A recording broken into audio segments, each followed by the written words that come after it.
કળા તો બસ કળા હોય છે, ભલે ને તે પછી મોટી હોય કે નાની, અને તેમાંની એક કળા એટલે કે કુંભારી કામ. આ માટી નથી, આ પરંપરા છે.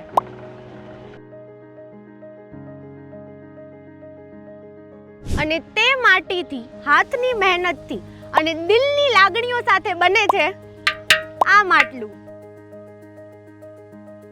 પેલું કહેવાય છે ને કે સૂરજની જેમ ચમકવા માટે બળવું પડે, પણ અહીંયા થોડુંક ઊંધું છે. મસ્ત મજાનું ઠંડુ પાણી આપવા માટે માટલાને તપવું પડે. માટલું જે છે એ ખાલી યુટેન્સિલ્સ જ નથી, તે ઇન્સ્ટ્રુમેન્ટ પણ છે. જો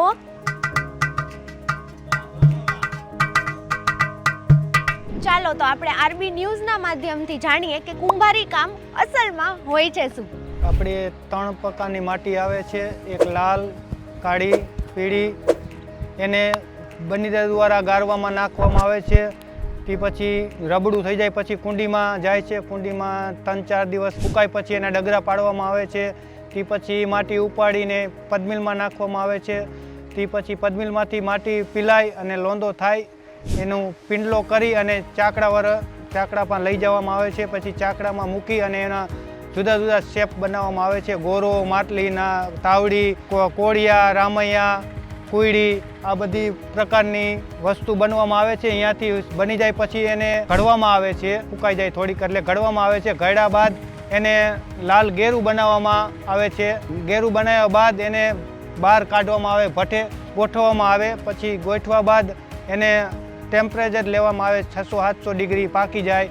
તે પછી ભઠ્ઠો સવારે ખોલવામાં આવે. ખોલ્યા બાદ એ ભઠ્ઠામાં પાક્યા બાદ આ રીતે ગોરો બને છે. અને ગોરાનો થપ્પા મારીને અમે વર્ષોથી આ અમારા બાપ દાદાના ધંધા છે.